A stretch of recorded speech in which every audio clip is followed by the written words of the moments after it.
Okay, we're live. Mazzy's all just typed up.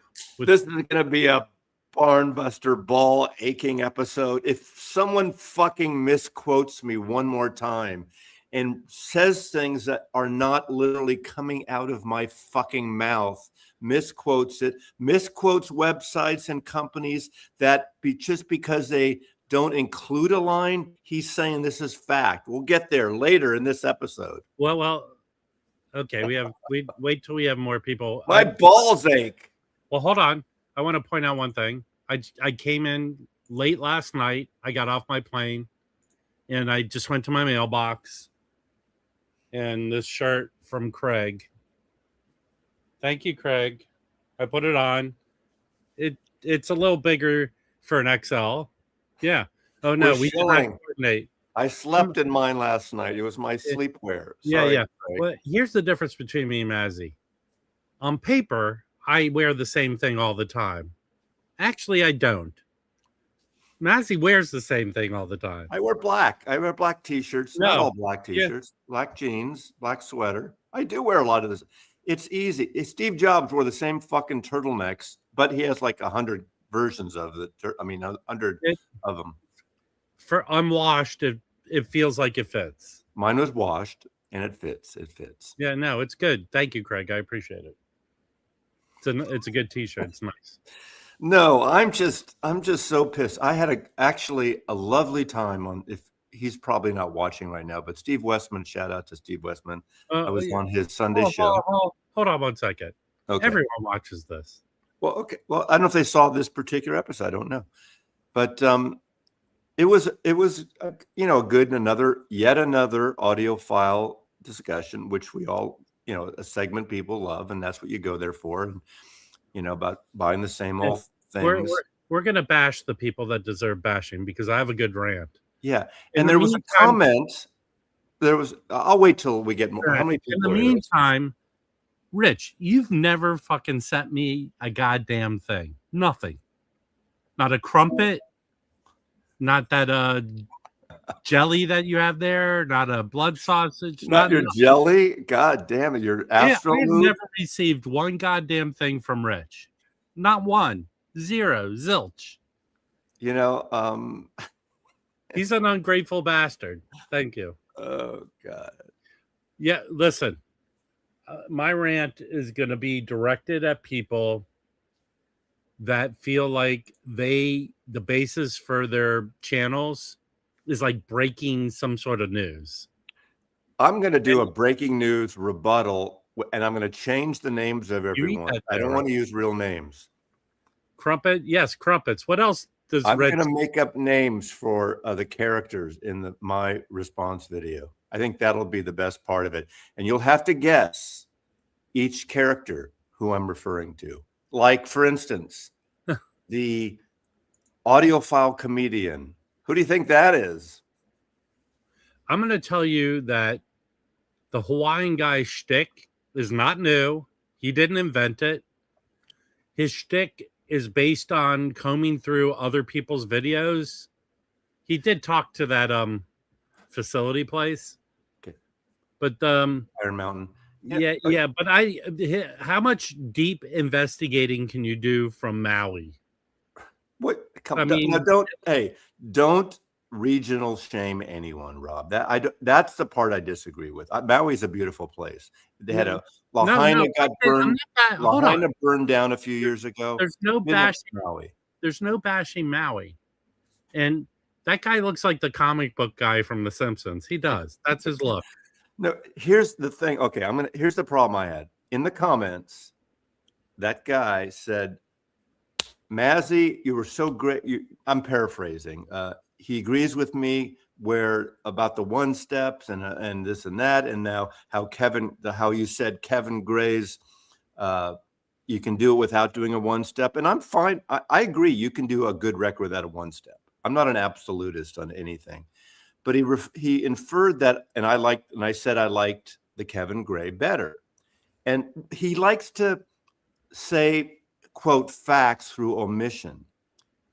I like the Kevin Gray stereo better, and DSS didn't do the stereo. I like any stereo better. I'm in the minority on the stereo.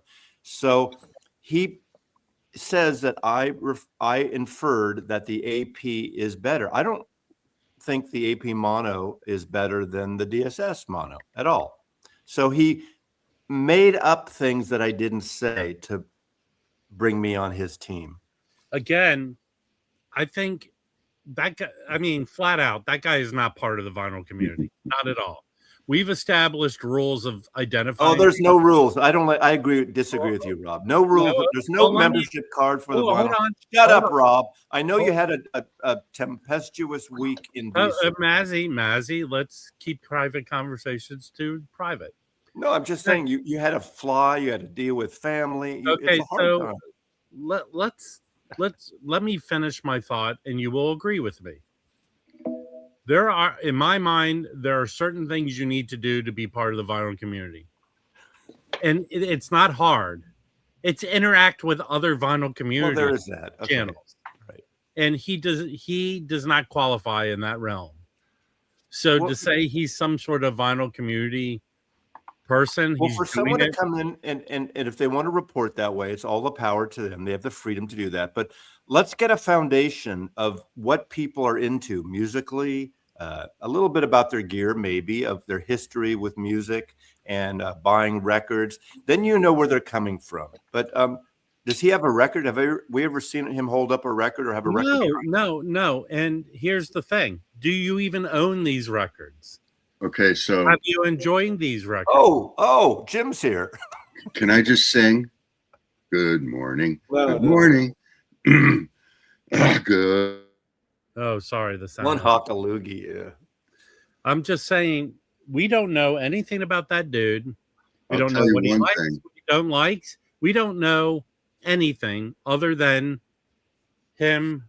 Here's what I know about that guy. He reminds me I need to create a beef with Michael Fremer and misquote Mazzy too. I got to get some action. And here's another thing. The thing about the Iron Mountain, he brings up a charts and graphs or charts, basically the website that shows what they do. They'll make a DSS copy, a DSD copy and all that. But then he infers just because they don't list that they don't hand out the tapes. And Universal occasionally for certain people will give out tapes. It's not all a digital copy, not always. They'll do a one-to-one copy. And to some people, like, for instance, Kevin Gray gets all through Joe Harley gets all the Blue Note tapes. And some labels get the tapes. Sony won't do it. Sony won't. But Universal does occasionally. Can I ask a simple question? You may. What companies store their shit at this place? Well, there's different. Iron Mountain, it's a lot, most of them, not all of them, and I don't know exactly what. So if I say something and I'm incorrect, Universal, Warner's, Sony might have their own facility. I'm not quite sure. And Sony won't give out tapes. Let's step away from this. Do they have some sort of professional ethic that they don't disclose which titles or whatever they have there? They're only disclosing to this dude how they operate. Of course. Well, to someone like him, I don't know. I don't know the answer. They don't tell you who's there. I don't make up fake news. I don't say something I don't know. Can I say something real quick? I don't know if it. Real quick, Jim. The Zappa tapes are owned by Universal, and every, they're tapes. They're tapes, and I don't think they're out. Actually, they might be locally at a Iron Mountain, because there's a guy here locally who searches them and goes through them. That's his job. And they pull out and they find stuff to reissue. Okay, where are the tapes housed at, Jim? I believe they are at a local Southern California. Okay, so it has nothing to do with Iron Mountain. Well, at a local Southern California Iron Mountain. They have different facilities. They have more than one facility, sir. Okay. So to Craig's point here, so did he not interview anyone from Iron Mountain? This guy, okay, here's his name, guys. This is official. I am naming him. I'm the namer of people in the VC. He is secondhand information Hawaiian guy. That's his name now, guys. God, I can hear the and furthermore, some of these channels that are getting in on the drama, I'm going to do mine, but I'm going to do fake names. I'm going to just defend myself. And you're going to say, and I appreciate my fan base here that says, Mazzy, you don't have to defend yourself. But when I get misquoted, I want to defend that. I want to make it clear. But there are people that are talking about they're redigging MoFi Gate up, and because one person says I started MoFi, and the other person said no, I started MoFi. Fuck that shit. It's the music, stupid. It literally is. But there's a thing about transparency, and they're talking about they lied and they're transparency, all that bullshit. But then they go support Donald Trump and he lies every minute. Can I tell you something? I knew about the MoFi stuff more than a month before it came out. Does that mean I had the opportunity to let it loose? Yeah. Did I? No. Because you know what? And I did one of my big videos is my reaction to it, and I will stand firm on this. It's a marketing problem. It is a customer service problem. Shane, thank you for the $2.50 American. But you don't have to do that. But I appreciate it. Thank you. That's nice. But I'll tell you this, and thank you. Mazzy, have you seen your cut yet? No, it's okay. This is his channel. I shouldn't get a cut. You donate on my channel, I get a cut. I mean, I get the whole thing. You know what? I use the money to buy Jim Butthurt Band-Aids. I need them. But getting back to the point is what this Hawaiian dude is doing is nothing new, right? This desperation to break news.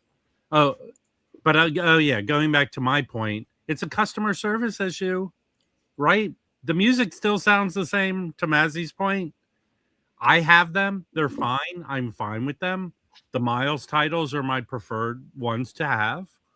So I don't see the big issue there. God, I hate to say like every label.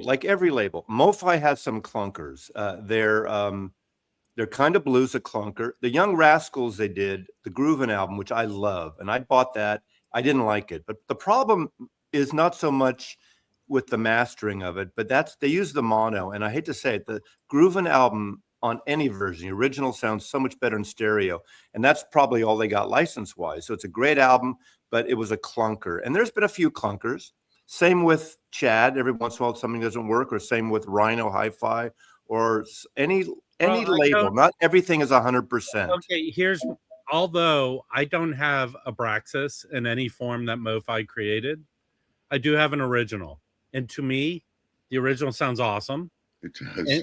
Which means to me that it was just a well-recorded album, and any other format that they put it out in should sound great, right?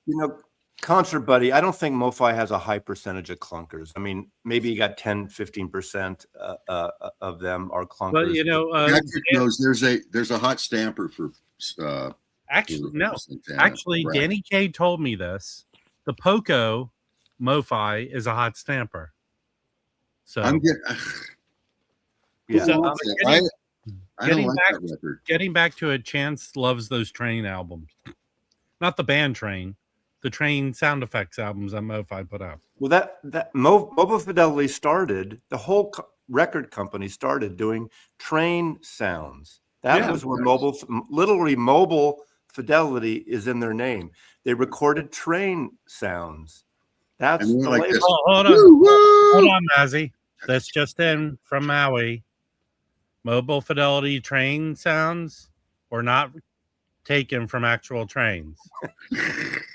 They're taken from. It was a guy who recorded train sounds for Disney. He has that whistle. That is the MoFi. That's the true MoFi Gate. Those Train sound albums were not taken from real trains. Damn it, Janet. Craig Wunderlich is a good mastering engineer. And he's the one that does almost all the vinyl the last 15, 18 years, whatever. And he's great. Every once in a while, I think it's a misstep. But you could say that about anything. Like Kevin Gray's done great stuff. Every once in a while, there's a Kevin Gray cut I don't like, or any of them, Bernie Grunman or whoever you're talking about. There's cuts that aren't. It depends on your gear too. Well, okay, so I'm putting this challenge out to what did I name the guy? What was his name again? It's Mr. Secondhand Information Hawaiian guy. Kanawanalea? Secondhand Information Hawaiian guy. Dude, interview someone. There's got to be someone you can interview to make yourself look like a real channel who does Oh, here's what I don't like, Mazzy. I don't like when people go, we. He said we. I watched one. He said we. How many we's are there? It's just 10. I've been complaining about that. I understand that. You go into the Rhino Hi-Fi Facebook thread or MoFi or any of them, and someone always says, "We weren't asking for that release." Fuck you. You weren't. But I like that they put out the share record. Now, most people probably don't. That's fair. But don't say we don't want that. We don't need another fucking. Hold on. The guy's name's Wyatt. I don't accept that. It's Mr. Secondhand Information. He says his name in his videos. He says his name in his videos. Mr. Secondhand. But the thing is, like, again, when he's looking at a website, he'll infer something that's not included there as fact. He'll present it as, since they say they don't loan out tapes, they don't say they don't loan out tapes. He'll think, and they don't loan out tapes. But they're not saying that. To certain people, to a Kevin Gray, to a Ryan Smith, they're going to loan out tapes. To a Bernie Grunman, they're going to loan out tapes. Maybe to Craig, probably not to Jim or Rob or me, but they're going to loan out tapes. You get all the Zappa tapes. That's all I know. And you probably have to have, I don't know about, Craig could answer this, bonded insurance. Do they cover the insurance? Do you have to put up a bond insurance? When we used to do photo shoots, we had to do we had to have $1 million liability insurance certificate for every photo shoot when we went on location or did a shoot. We'd have to have the house homeowner. Can I make a request of the Mr. Secondhand Information Hawaiian guy? Can you do a expose on Doxy? Doxy is the Russian bootleg label, gray market label. We need investigation on these guys. So years ago, I was at Capitol Records. I saw all the Blue Note tapes. Wonderlick. What I licked. There was an event at Capitol Records, and I saw an office with pretty much all the Blue Note reel-to-reel tapes, all of them. Yeah. Hey, here, hold on, guys. Here's the next Secondhand Information Hawaiian guy video. This just in. He does something like that, right, when he talks. We're reading a script. This just in from AI. Doxy. What are we buying? There's a facility in Russia, in the what's the cold area in Russia? In Irkutsk, in Siberia. Yeah. Where just Russian front. There's a digital the Mongolian border. There's a house in Siberia that houses all the digital Doxy cuts. They're called CDs, believe it or not. Compact discs. Thank you. It's in the city of Irkutsk. Can someone send me a ponytail I'll put on and do a video as him? Well, you're obsessed now with this guy. I'm just talking about this turntable I put together. God dang it. Don't switch horses in the middle of a stream. We can talk about it later. Here, I'm not obsessed with the Hawaiian guy. He can do whatever the fuck he wants. But he just like he's saying this whole thing is riddled with inconsistencies, he's riddled with inconsistencies. Well, again, as I said, you need a foundation. Like, if I all of a sudden, have never done a YouTube channel, I turn it on and start bitching, going after something, what is your street cred? And not that you have to be a professional journalist, none of that stuff. But do you listen to music? Do you listen to what formats do you listen on? Maybe a little bit what kind of music? Just a little bit about you. I mean, we know Fremer, we know Michael, we know Rob, we know all the three of us. We know most of the people in the gallery here, what they're into, what they're about, and they have a track record. And half of them are wrong, probably, like us sometimes. But we understand what they're about. We don't know what this guy's about. Start your channel, start your foundation, and then start bitching about everything. Well, But let digging me. this shit up, like digging up MoFi again, fuck that shit. Well, again, my knock against the Hawaiian guy is his entry into this nonsense. It's like, where's your credit? You haven't introduced yourself. A get to know me video would be nice.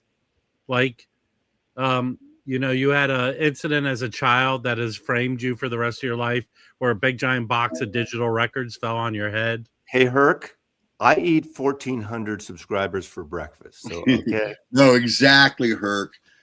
And now, right now, this guy's brilliant. He's got us talking about it for 3 days. He's not brilliant. I'm going after Fremer. I'm going to misquote and misspell Maslow's name because I have a relative. I didn't realize my name always had to have all capital letters. Hey, Todd, I'm going to give you a wrench just for the successfulness of being blocked by the Hawaiian guy. Okay? You're safe. This is a safe space for you, Todd. Also, I'm just saying. With the beard. Yeah, Listen, I need to show more tchotchkes. Fred, we do not refer to him by his name. He is the Hawaiian guy or Mr. Secondhand Information Hawaiian guy. And until he does an expose on Doxy, I don't want to hear from him. Maybe, you know who should hire him? What's that woman that's running CBS News now? Oh, yeah. Actually, hold on. This just in.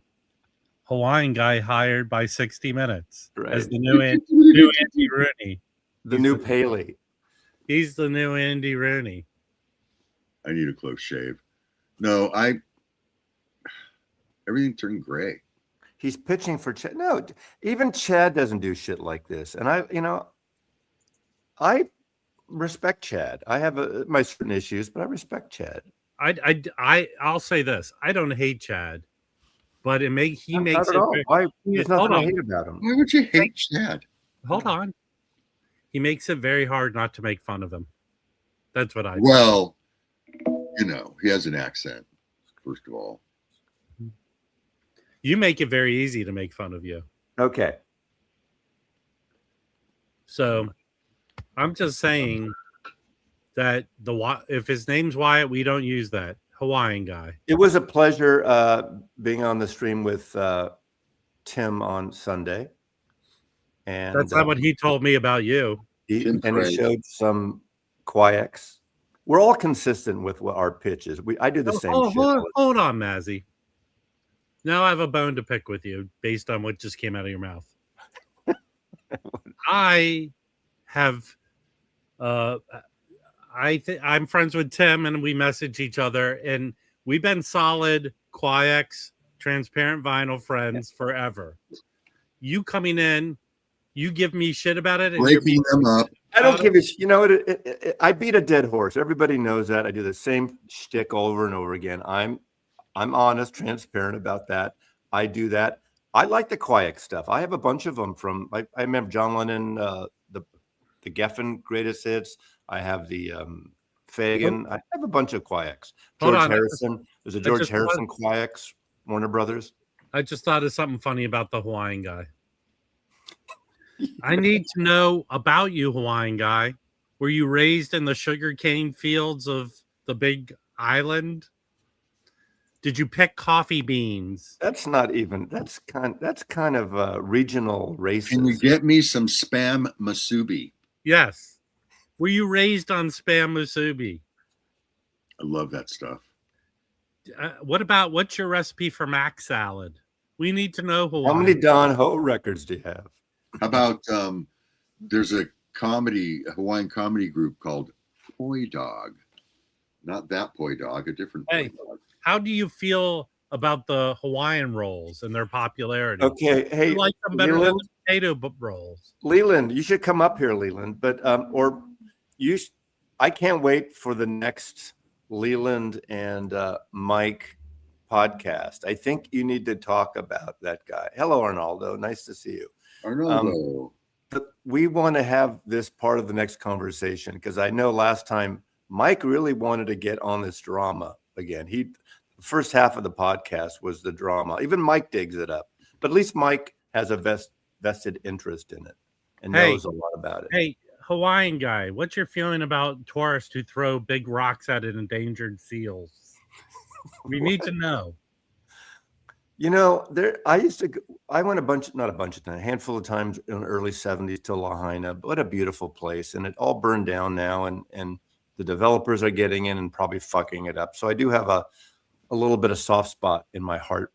Maui used to be kind of a little bit of a hippie-ish conclave, area with tourists, but it's beautiful. Maui was my favorite island in early days going to Hawaii. So hey, listen, I think Hawaiian guys ruined the word transparency for me. Well, remember, some people are talking about transparency and lying and stuff, yet they ignore the biggest liar in America of all of them. If you want transparency, you got to hear these 300B tubes off of this amp I just got. Unbelievable transparency. Hey, I want to see the real Denver meetup. I want to see Tim and Todd meet up at some point. I know Todd's probably still getting settled, but invite him out for a coffee or a brew at one of these days. Yes, follow Master Mazzy's rules, Tim. No, because Todd needs some new friends in Colorado. This just in, Mazzy's not transparent. Thank you, AI. Oh, okay. I want to talk a little bit about this. About Rush? Yeah, I saw Rush. Can Rob talk? I saw Rush in concert, and I was sat right in front of Neil Peart playing. In fact, the tour I saw, he got lifted up and spun around. Okay. I watched clips while I was on the plane. That chick can play. No, you think? You think they're going to hire someone who can't? What? No, I mean, and they sounded tight for their first show. Was at the Forum last night or the night before. Wow, pretty nice. So, are we going to talk about the Knicks and how they got fucked over by? They got jinxed. Oh, hold on. No. Hold on. No, we shouldn't talk about it. He had no effect on the game. Jinx. Those if you watched any of the previous games, they played. They're two good teams. They're going to play tight. Well, can't we talk about conspiracies too instead of facts? No, the only conspiracy is probably how much he filled his diaper while he was sitting there during the game. What a wonderful T-shirt! Yeah. In my day, we used to call them undershirts in America when you were kids. Was that when you were a model? Never. Only the fancy people said undershirt. Hey, in the 60s, you were an undershirt. Mazzy called them undershirts when he was the model for the Sears catalog. I never in my life have worn an undershirt, ever. Am I too loud? No. Yes. Not any louder than Mazzy. All right. It's a conspiracy. So what's the topic of conversation for today? My topic is people. We're gonna go Hawaii. My topic is people who feel the need to make breaking news videos about the vinyl community and all the nonsense. It really is. This guy's come in and automatically drummed up controversy and all this stuff we don't know who this dude is, the Hawaiian guy. I spent an hour in the comments section this morning. Of which video? His. I just felt kind of obliged to add my 2 cents to the conversation and ask a couple of questions. And I made a few observations, which you can read in the comments. Well, let me ask you this, Craig. I saw some of the comments. I haven't watched in the last day or so, but the premise there. I mean, he's going after these Dutch guys. Is it the Dutch guys? Is that they are? Oh, the Supersense guys, the Austrian guys. Now, off the top, I'm not a fan of $600 or $700 records, no matter what the DNA. That's just not my thing. So, having that off the table, it seems like he misses something now. I don't know if there's a digital step or not, but what I've seen and heard, it seems like no. It's more of a copied tape, but he keeps saying that thing. So I don't know what the true answer is, but this is like the bullshit that happens in this country where if you say something long enough, people start doubting facts. Is that what's going on here? Well, there's only really going to be 3, maybe 4 people that will actually know exactly what's going on there, and that will be the guys at SuperSense and the guys that do the tapes for them. That's it. Everything else is just hypothesizing. He seems to use Danny Kaye as a confirmed witness. Is that not? That seems weird. Yeah, I spoke to Danny about it, and Danny's response was, "Yeah, I saw that."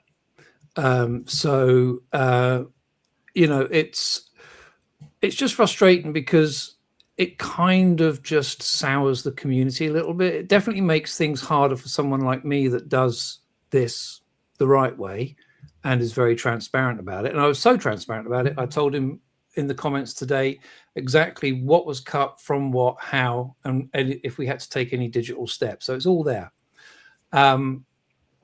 Because it can be detrimental to the smaller boutique labels like mine, Newland, Wallen Binken, all the guys who I know definitely do use actual master tapes because we're lucky enough to get them. Intervention too. Intervention too. I mean, they do some digital stuff, and he says when it's a digital cut. So all he needs to do is just temper how he presents his arguments and not present them as fact. Just say, I'm a researcher, here are my questions, and at the end of it, say, and this is what I think's going on. That's what a researcher does. But I want to bash Alex Dickey a little bit here. Let's do it. Alex Dickey, I saw your comment on the Hawaiian guy. Acceptable name for him, where you said, I saw a stream where everyone said you are AI. I believe you were talking about this stream where we said everything he was reading was created by AI. Yeah, so if he's you're real. Shit, be right on it. Obviously, he's reading a script. Now, maybe he wrote the script and put it through, and that's fine. But he's reading a script. But other people read scripts too, David. Yeah, but hold on. Nothing wrong with it, but it is a different style. Regardless of it, if you were to make yourself AI, would you make yourself look like him? Okay. He's not. I think he's definitely not AI. He's definitely real. I think that I've got a suspicion that a lot of his interactions with the comments, I ran about 20 of them through, and they all have the same formula. So it's and I mentioned it I've just asked him about it. Bye, Jim. I've asked him about it, not out of spite, but just out of curiosity, because it really has a bias on how I interact with that channel if I do, because right or wrong, it's an interesting conversation. How it's being done, I don't agree with, and I think if you are running your comments and your feedback through AI, that's also a bit of a worry, because there's also the risk that he might not actually necessarily be reading them all and taking it all in completely. It's like, hey, ChatGPT, can respond to this, and that they all have. I feel like a lot of his comments come across as a customer service chatbot. And if you read the comments, he's obviously very passionate about what he does, and he's obviously, he believes in what he's doing. But I just think there are certain ways of doing something, especially in a public open forum, and especially when you're tarring a lot of people with the same brush. I mean, he actually said in his video this morning, the entire industry. So that means I'm also guilty of selling records that aren't from the original master tapes. I just, you have to be very careful, because also the Austrian guys, if we work under the assumption that they are doing exactly what they say they are doing and not what he says they're doing, if they decide to get litigious, then that's a whole new kind of, that's a whole new bunch of drama for him to have to navigate. Did you? I think on one of his videos they commented. Did you Yeah, read yeah. So their attitude was, here's the deal, and Mhm. this is the end. We're not commenting to you about it again. But again, I don't. The legitimacy of what he's trying to do is hampered by him not introducing himself in some sort of credible way, who he is, what his background is, and like I think the thing I'm getting from him is his motivation is doing some sort of service for us. I do agree people are stupid. Okay, I'm going to agree with this, but most people I've come across who buy records and stuff, if it sounds good to them and they're happy with it, then that's their motivation, right? I would never buy, I would never buy a £600, Yeah. I would record, full Yeah. stop. I wouldn't even buy a £600 box set. I certainly wouldn't buy a lacquer because I know there's two camps. What about a crate with gnomes for like? Here we go, Patrick. Bang. I wouldn't buy a lacquer. I've got lacquers because my mastering guys cut me reference lacquers, but I'm also very aware that, and I know there are two camps of thought here. They're like, lacquers are great forever and lacquers have a finite lifespan. I have seen firsthand that when you play a lacquer more than 10 or 20 times, there is a little bit of roll off on the high frequencies because it is a softer material. So I only play them once or twice and then they go in the shelf. In 10 years' time, I might pull them out and see how they fare, and that might answer that question once and for all. But I wouldn't spend £600 on a lacquer.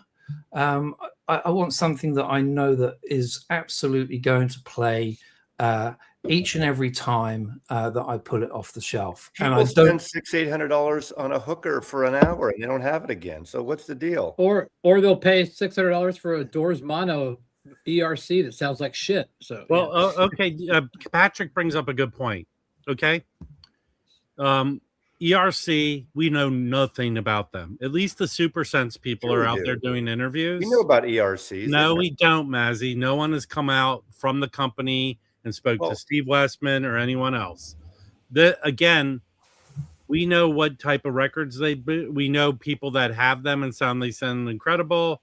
We have all that information about it. But again, Super Sense came out and did interviews and talked about what they did. The ERC, no. So I'd like to say something about Mazzy and his 10 to 50% of MoFi clunkers. Only MoFi could fuck up the Beatles fucking collection and the Rolling Stones catalog at the same time. I agree. Yeah. So 10 to 50%. They've been putting out clunkers since they started. I've got another comment for Mazzy. Mazzy, you don't pay $800 for a hooker. You pay for sex with a hooker. You pay $800 for her to go away. Go on. Okay, I don't know. By experience. You speak from experience there, Jim. Is that exactly from experience? Anyway, I wouldn't spend that much money, so I have no skin in that argument. Not on a hooker. With regards to what they're doing, I haven't heard them. I know people that have, but it's just not. It's not an area of the market that I'm interested in. Well, if you pay $700 for an ERC, the MoFi Beatles does not sound good. How much better is that than if you buy a $200 UHQR or a one step? So is it that far of a stretch from a $200 one step to a $600 ERC? To me, it's not. It's still fucking esoteric as hell. There was a mastering decision because they did use the tapes on that Beatles MoFi, except for Magic Mystery Tour. But there was a decision made to make that as bloated as it was, and they fucked it up. I know that it's the guy who told Stan Ricker to cut it a certain way, and that's what he did. He followed directions, but they still fucked them both up. It could have been so good. Okay, Craig, here's a good question for you. Mm-hmm. In the way you go about putting out an album and all the steps that are involved in doing it, do you believe that you are any less active in what you do than ERC or Mobile Fidelity? I believe, in my impression, the product you put out is as good as those reissues as far as Well, Yeah. the big difference is that I'm pretty much overseeing it all, from everything from licenses, contracts, arranging the mastering. I'm always in the mastering session. I will never allow mastering to happen unattended, not because I don't trust the guys that I use. It's just because I've spent months and months and months listening to the OGs, and then I just want to make sure that when I'm sat there, that my intention is put across perfectly, and it works great. And then obviously the marketing, I have guys that do the artwork for me, but they're kind of like third-party contractors. So yeah, it's really just me on my own. So I probably am a lot more involved than, say, a company of 20, 30 people where there's a lot of delegation going on. How much do you know, only from proximity to where you are? Yeah. How much do you really know about what ERC does and what they stand for and all that stuff? I'll be honest with you, not a lot, because also that's not a sort of price range that I would ever feel I'm not talking about price range. Product is product, and how it's produced. There has been a couple of videos and documentaries. How the sausage is made is what I'm talking about. There's on video. I only know what I know from the same videos that you guys have watched. Okay, so it's not like the companies who put out records in the UK. It's a small community, and it's ancestral, and people know. No. So none of us. I mean, I know how Gearbox do it, because obviously we're very sort of closely aligned. Yeah. And obviously, I know what goes on at Abbey Road because I do work there as well. But in terms of smaller independent labels, no one's kind of going like, hey Brad, come around for tea and cake. I want to show you what I'm doing. It just doesn't work that way. And also, probably, I don't want to see how they do it, because I don't want how they do it to sort of have any influence on how I approach things, and vice versa. Here's my impression of what ERC does. And I could be told I'm wrong, and I don't know enough. They get the tape, and it's supposed to be direct. There's no tinkering with it, right? And they put it through their tube system, and then they make a lacquer and press those records, right? I have one.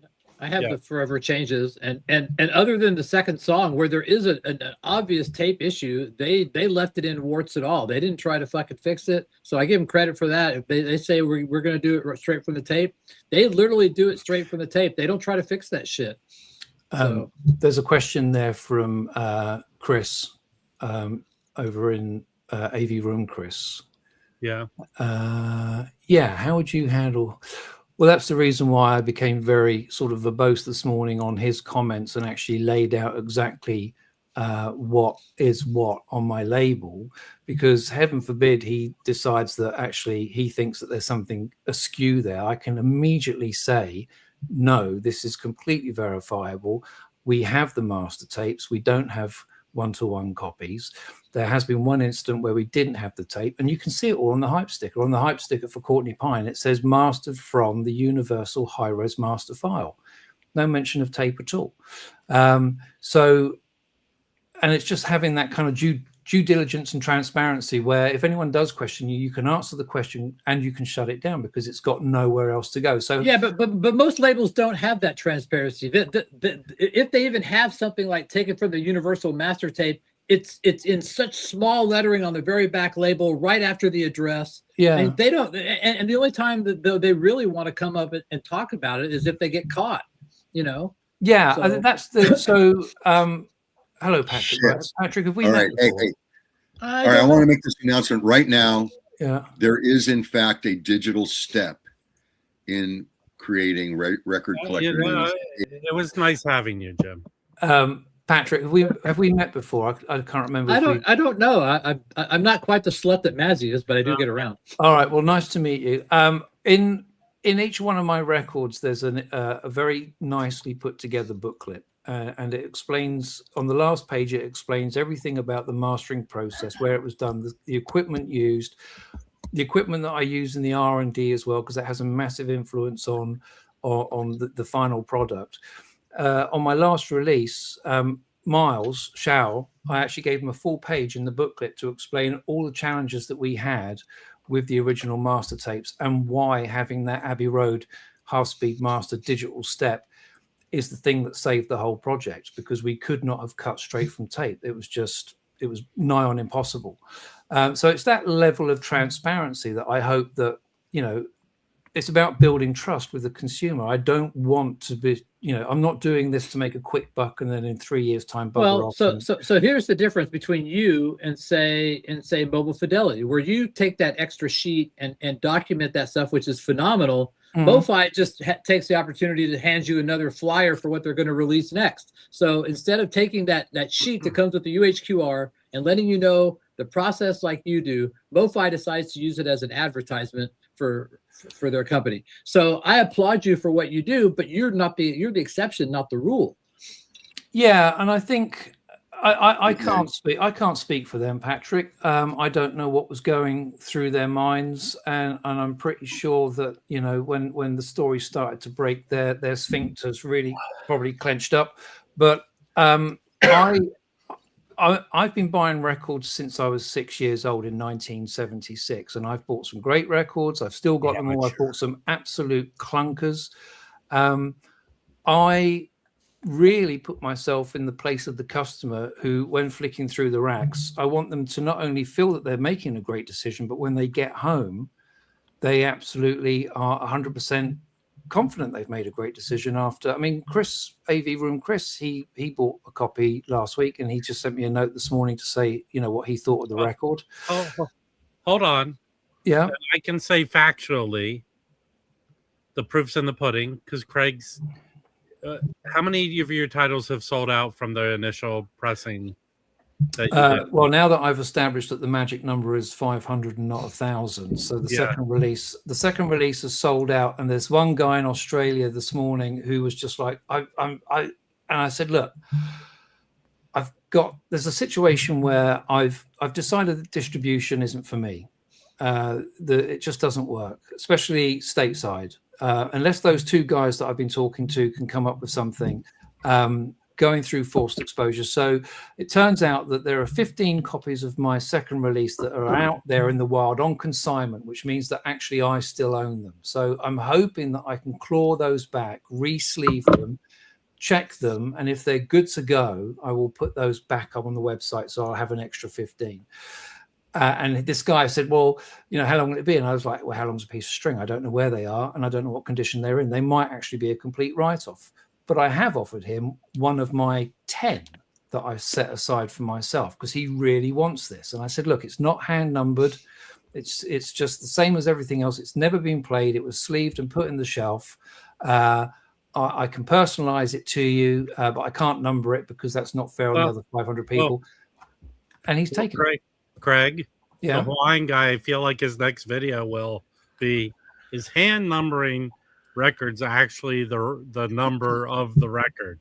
A couple of days ago, I talked about that upcoming golden earring through that new division of music on vinyl. And I said how ambiguous it was. I told you they reached out to me and asked me if I wanted a copy. And I said, frankly, I like the record. I said, I'm not a big double 45 fan. And it looks a little, if you can clarify, and I tried to be respectful. I didn't want to accuse. It said from master tapes, but the way it said, we don't know. I finally last night got a whole detail thing from the mastering engineer. Oh, hold on. This is how you do it, Hawaiian guy. Go to it, Mazzy. No, but seriously, I think this was written a few months ago from from Walter Bessels, who February 2026. Basically, that new is from a digital master. The IBC first generation master tapes are run at 15 inches per second, transferred by Wood de Kulf in January 2021 on a line Stutter. It says, is that a real person's name? Yeah, the tape and stuff. Subsequently, he implemented a 24-bit and 192 dynamic mastering in March 2021 and it goes in like literally all the plugins, all the stuff he used and everything, and how it was cut. So that is this for the golden earring? Yeah, this is the $600 golden earring. Is it $600? I don't think it's $600. No. Is it? Are they sending you? Are they sending it to you? He says in 2 weeks they're going to have promos. They're going to send me an R-Tone 2 Signature 2LP. I don't think it's $600, is it? No. I don't know which one. No. Just to be clear, it's probably. Let me look at the price. I'm not sure. Is this MOV or is this the Austrian guys? It's the MOV new division of. This is their first in a series of quote audiophile divisions, and we know music on vinyl is mostly digital. Some people say some is analog. Some of them, they have plates from the Sony way back in the day. They still have that plates may left be over because they do a lot of Sony I products. mean, it was a Sony facility. There's a comment there from Alan Always that says that forced exposure is awesome. I don't doubt it. I absolutely don't doubt it. It just didn't work for me because they were a third-party importer of our stuff from the UK. So you have to understand that every step in that distribution chain, and he probably knows this, obviously, if he's selling records, but every step in that process, second party, third party, fourth party, a little bit gets skimmed off the top. So my back end is greatly diminished. So, I just barely breaking even. If all my records went to through distribution, I would only just cover my costs. So I'm really glad that they work for you, but it just didn't work for me, and it's just a personal choice. Hey, Alex Dickey's here. He's beaming at the bit or whatever that's saying. Beaming at the bit. I've been very patient. But Alex Dickey's trying to make controversy. No, I'm not. Listen, first of all, the guy's name is Wyatt Foley. Okay, not Hawaiian guy. His name Axel Foley. Wyatt Foley. Ahmed. But so Okay, here's the thing. What do you know about Wyatt Foley, Hawaiian guy? I don't think anybody knows a lot about him, and that's when I first saw. First of all, I have never seen a channel in the VC explode like his. Well, he's not VC because he doesn't interact with any other channels. Well, he's creating VC content, so I consider him vinyl community. Okay. But my concern was when I started seeing reports that his whole channel, not just because Craig, you said you ran some of his comments through AI, and you confirmed that they are indeed AI. I ran a lot of the comments from this morning's chat and a lot of the stuff where he was going backwards and forwards with Mazzy at the weekend after Westman. Mm-hmm.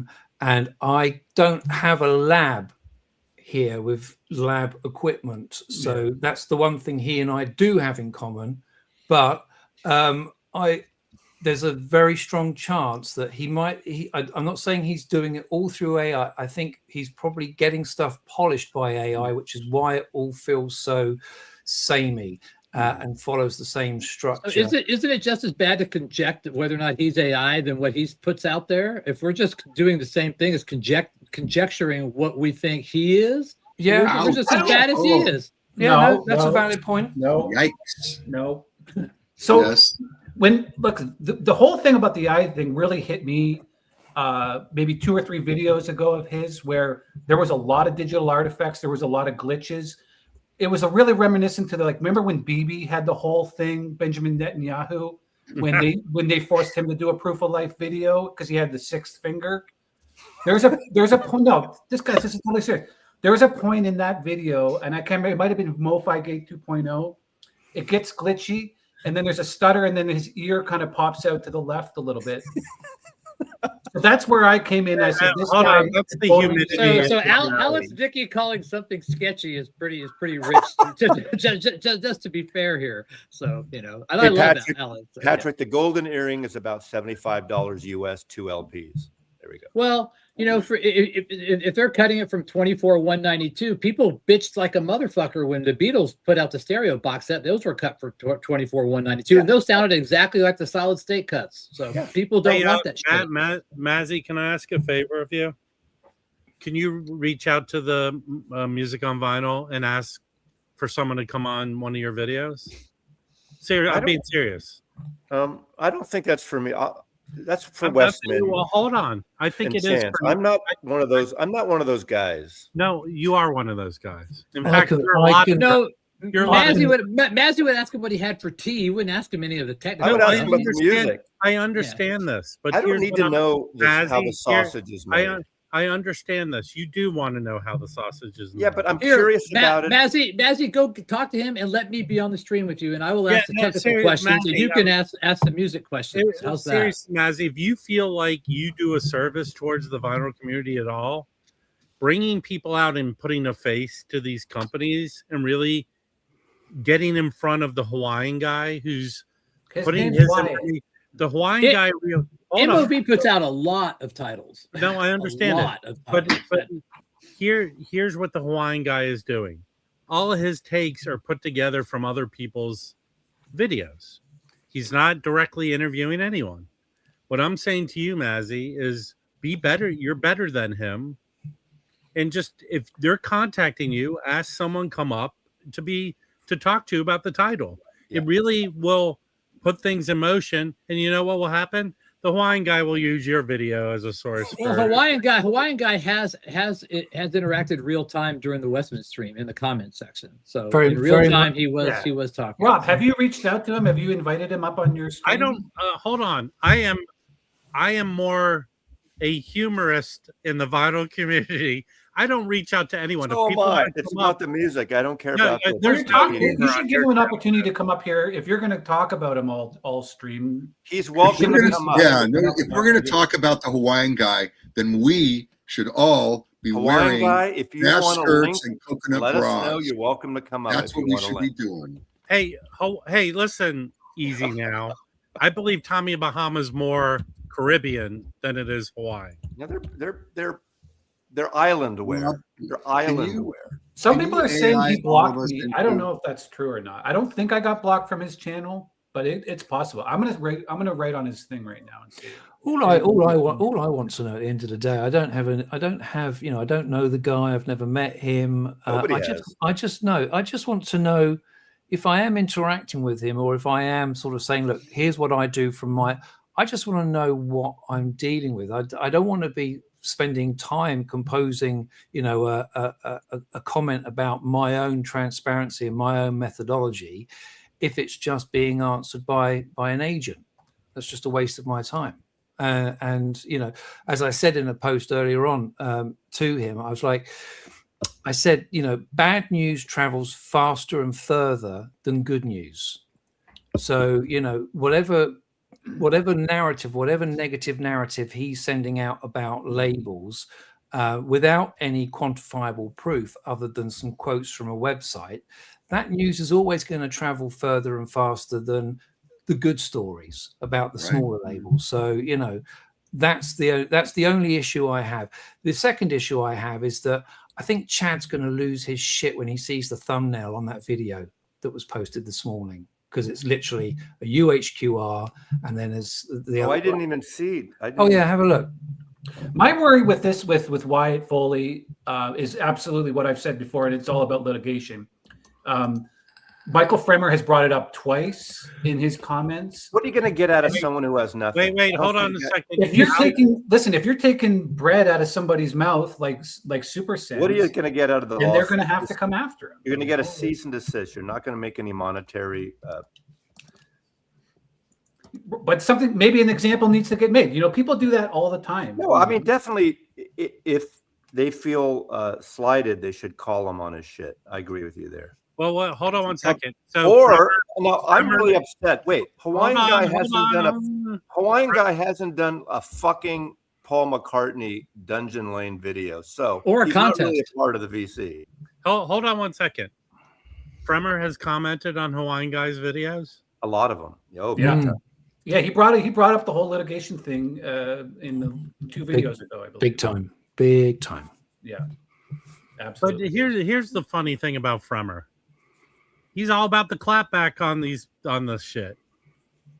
The thing about Fremer is he's got big backers. He was just in Vienna at that hi-fi thing. You have no idea the turntables that guy's setting up there, the connections he has. Yeah, they easily get some billionaire VC donor guy to come and back fund, just like they did to Hogan. They pay him to come. That's how he makes. Right, but he's also there, right? But these are contacts. This is the world that this guy lives in. These guys. He's important. He's important in the hi-fi world, definitely. Yeah. His opinion isn't as important as it used to be. That's for sure. I can't find this video. I guess I don't subscribe. Hold on, Leland. If you want to be a somebody, like you're trying to be on Mike's podcast, you should have Fremer hate you, because he generally hates everyone. Except Chad. It's not within the realm of impossibility that a big donor like those guys that backed Hogan. You remember when they went and took down TMZ or whatever that channel was? Something like that could easily happen in the vinyl community. You have no idea. Hold on. Does the Hawaiian guy have a sex tape we don't know about? No, I'm not talking about that. I'm just talking about a legitimate company, Super Sense. Anytime you bring it to wrestling, I'm a clients fan. are. So good on you, Alex. I mean, if you can bring this to wrestling somehow, that's awesome. Could we? How does Dusty Rhodes figure into this? Is this the one? Is this the one right there? Yes. The shocking new audio files. Hold on. To be fair, Mazzy, all his thumbnails look the same. So is the next big topic? Does the vinyl community need controversy to thrive? Discuss. I mean, does this place need controversy to feel alive and discuss? Everything was going too peacefully. All analog transfers coming. So here we go. We needed something Craig, to like. Craig, Yeah. I didn't watch the video, and I don't want to watch it. But Hey, guys. I probably should. Does he infer that UHQR is digitally sourced? Because of course it's not. No, No. that's the whole thing. So he actually gets picked up Why on put a digitally sourced thing and show a UHQR? It's ridiculous. Exactly. He actually talks very 'Cause that's positively it's about like that. a Rhino Hi-Fi. It's he talks very positively about that release in the but video. what But it's the supposed to be. thumbnail is like it's clickbait. It's like I saw it and I was like, what the fuck is he doing? And then it's completely the topic is completely different to the thumbnail, and it's just like, oh, Chad's either gonna just go, well, whatever, or he's gonna lose his shit. Because what'll happen is Michael that's a good Michael point, Fred. I Fremer didn't think about will that. tell Chad and try to raise the temperature, because that's what Fremer does. I will agree. Fremer does that. He likes to raise the temperature on things that don't matter. Mm-hmm. I misspelled Chad's name one time in the paper, and there was a knock on my door. They were not happy. Really? Chud. It was Chud instead of Chad. I don't think, to be honest, like he seems like he kind of sits at the feet of Chad and Kevin Gray. Like there's a couple of people where I think he keeps in pretty high reverence. He was actually complimentary to me in the comments. Yeah, but he he's misquoted. very. But he misquoted me, so it made me sound like the opinion I had was different than I actually. I want Steve Westman to have a handful of mastering engineers. Get Kevin Gray, Chris Bellman. I want them to sit there and have a discussion about one step. Yes, no. What is the deal? I want to have a definitive conversation between the guys that cut this shit once and for all, fight it out, and convince me why one process is better or worse than the other. It's never going to happen. These guys are hired by the labels. They're not. I get it. But I mean, you can We've heard sit there already. and get Kevin Gray doesn't think. Kevin Steve Gray, Westman has had Phil Harvey, those guys don't care. Kevin Gray and Chris Bellman have been on Steve Westman at the same time. That was a perfect opportunity to say, you know what, guys, let's squash this one step thing once and for all. Can we get a consensus? Can we get a consensus? Hey, is it worth it or not? You get hired by labels. Since Mazzy will not take any of my requests, like have a music on vinyl person on, Hawaiian guy, can you do me a favor? Can you do an expose on the Vinyl Summit, please? Also, hey, did Fluffy win the lottery or something? Yeah, Fluffy, how are you going to pay your electric bill? Why are you sending me $20? How are you going to pay your auction bill? He gave me $20 when you were away last Tuesday. Recordcollectornews.com. Subscription's only $40. Get over there. Fluffy, are you dealing fake ERC records? Where's this money coming from? Fluffy, if you want to donate, these guys only get 70% of that donation, right? You should find a more. Just go PayPal, straight to PayPal. Just Venmo us next time. Yeah. Fluffy, don't give me $20. Go to the Hawaiian guys channel and make comments for me. No, buy something. I take Apple Pay now. Apple Pay. Nobody cares, Jim. I would love to see a Westman with maybe 4 or 5 mastering engineers, not necessarily to discuss one step, but to discuss the whole process and the decisions that he's done it. He's had Miles on. It's been a while. Well, he's had Miles and he's had Bernie and he's had Kevin and Chris. Yeah. He's had them all. You can have Miles on with him, and then Miles and Kevin can argue about half-step process. Half-step process as well, so they can go through that half-step mastering. Yeah.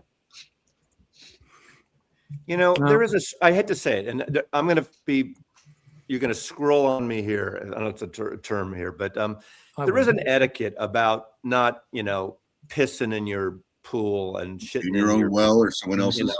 About talking to these people in that way and busting their balls. This ain't like, gotcha. It's not busting their balls. It's asking their opinion. What is, And in they your have said, opinion? and I think a lot of them have said their opinion, Yeah.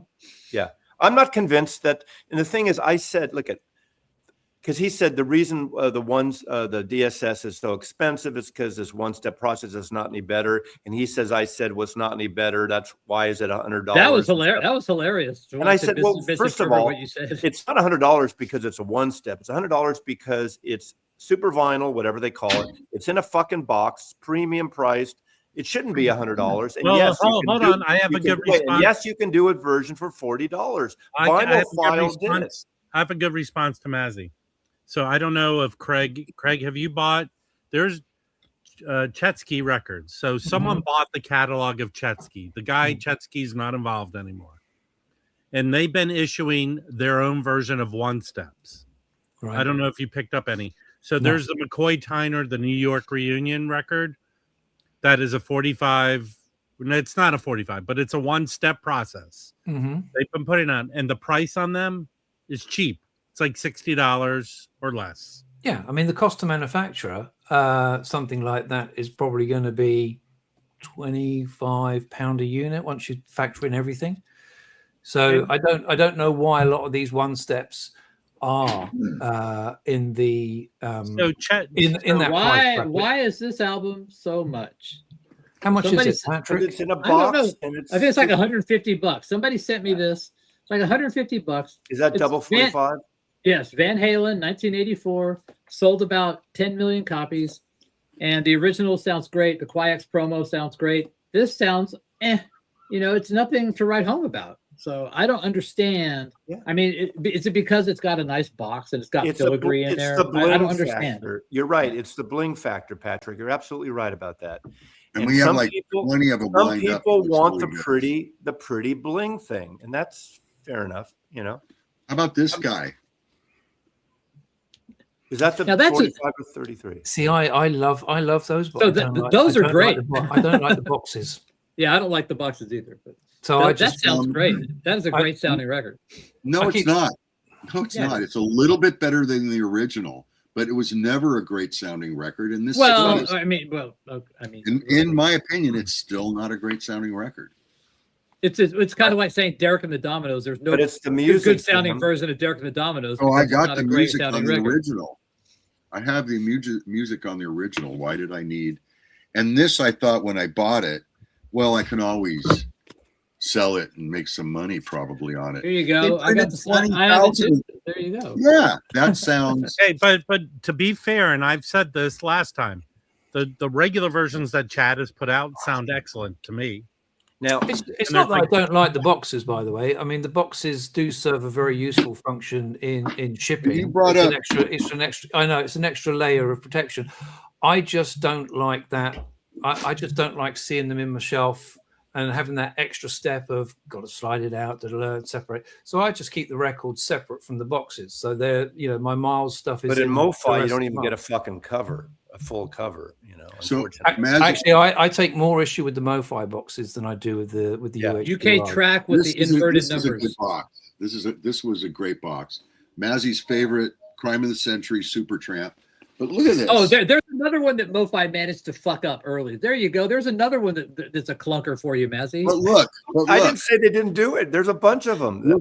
You said 10 to 15%. 10 to 15%. I think there's a lot of. I have a lot of good ones. I have almost all the Dylan albums are great. Almost all the Miles Davis albums are great. Supertramp, not good. Dire Straits, not good. Supertramp isn't good to go in for the first place before you even get to the master. They fucked it up twice because they redid Supertramp in like the 90s, I think, or the 2000s, and that one sucked too. They doubled down on it.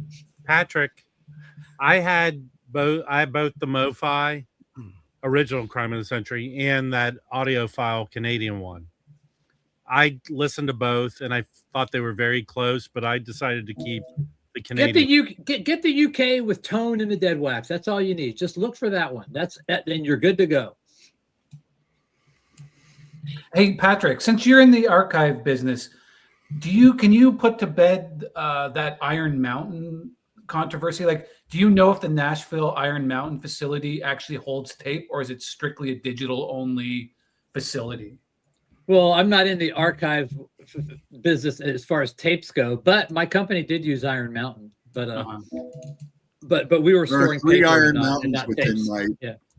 There's an Iron Mountain in Sun Valley, California, same as RCN World Headquarters. Oh, so it's a chain? There's Yeah, they have not a chain. hundreds They and have- hundreds of locations. They have different, like They have- Sony, They have 3 Warner locations in the Brothers. San Fernando Valley. Yeah. Interesting. So we don't know then. The accusation that Iron Mountain in Tennessee only does digital. We don't know if that's for real. or So not. here's the thing. So is RCN back issues held in Iron Mountain, Jim? Is that where Right. the archives? And, of Alex- it's much more Alex- secure than Yeah. Iron Ryan Mountain. K. Smith. Okay. Excuse me. It's Ryan K. buried beneath Smith- the pig. Ryan K. Smith Sterling is in Nashville, and he is one of the few mastering engineers that some labels will give him Right. tapes. Like Kevin Gray, they trust. Bernie Grumman, they trust. Those guys, they trust getting tapes. Now, they don't get everything on tape. So there's a higher percentage of Ryan K. Smith in Nashville getting a tape, whether it's maybe they don't keep tapes. And here's a good omission that he says. Maybe they don't keep tapes at Nashville Iron Mountain. I don't know this, but it's certainly conceivable that Iron Mountain, where they do keep tapes, ship to Iron Mountain in Nashville for the That's- purpose of living. That could be the case. That's So exa- technically is right, but in the whole picture, he's Yeah. absolutely wrong. Of that, you can't And get- and the other interesting thing is that Ella Fitzgerald record, wasn't that cut by Ryan K. Smith? He could have cut it and just given it back to the Tennessee Iron Mountain. yeah, I don't. place, Yeah, right? because they could handle the back and forth with their Yeah, parent. That's what company. I'm thinking. I heard a rumor that Ryan K. Smith doesn't wash his hands after he touches the tape. Yeah. So somebody asked about my favorite Electric Ladyland. It's the UK. The very first pressing, it has the inverted numbers that are X'd out, and I think they're in like black gray lettering, whatever the hell it is. You can go look I up like the version. Someone earlier was comparing Iron Mountain with Brokeback Mountain. That was a good one. Oh, There's a great wow. there's a great comment there from Todd TV Tube, and credit where credit's due. Fremmer's sort of hour-long video of him at Iron Mountain is But definitely which Iron Mountain was But that wasn't the Nashville in Iron Pennsylvania. Mountain. No, I think it was the Pennsylvania Pennsylvania one? one. Yeah, but it's still That's the great. main- It's still a great insight into their operation, it was and it's a very different Iron Mountain to the one. Well, when this stream is over, one of us call Iron Mountain in Nashville and say, "Hey, do you guys do tape?" And I'm sure they will tell you yes or no if they can I handle am tape at their Iron Nashville Mountain. facility. Well, Patrick, that would be one thing more than the Hawaiian guy did. Yes. He just went to well, the website. yeah. We need a group of VC guys to like bum rush Iron Mountain like Iron those guys Mountain. did at Scientology. You know how they broke in and We they just just started need running a bum through rush. crazy. Brad tapes, that. just whatever. Look for Nirvana. Alex, can I assign you? Now, there's no money involved. Can you be the correspondent for Mazzy's music channel at Chat Fest this year and report back and do live streams with me? I can't afford to go there, man. I don't have $5,000. Just You're gonna sitting well, around you to can go sell a there. couple of those guitars off the wall and you can make it. Yeah. Wow. It was a good video. That shut him up. Every If time anyone's a- every time Rob complains about money, I go, dude, just turn around and I sell wanted some shit. Desi Leidick to be my I correspondent. don't complain. What at am I Chat complaining Fest. about money? Not today, but you have complained about money sometimes. Well, I just sold my preamp. I because just of sold my Chat Prima Luna.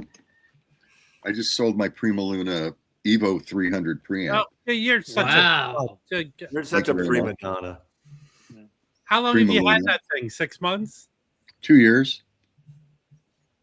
But you Hey, Patrick, I just want to mention one thing. You know, when you come up on these streams, you're always like talking up like these UK obscure, original pressings and stuff. But then on your auctions, it's always like some bullshit like 80s reissue that's like really nice and clean that you're like, Really? "Oh, this is the best thing." Why aren't you I just- selling like all these beautiful UK originals that you keep? I just sold a UK quad on Sunday.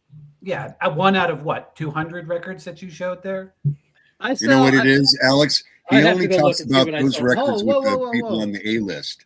I also sold a no dice UK plates that were sent to Denmark. I sold that as well. I have to go through and think what I sold, but I sell a lot of quote unquote desirable pressings went on my auctions. So most of the stuff is in my closet. It's my collection. I'm slowly letting go of that stuff. Like I have an 81 rubber sole UK mono up for sale to the next auction. So I appreciate you trying to like cause Hawaiian guy level controversy with that, but I mean, but it's not true.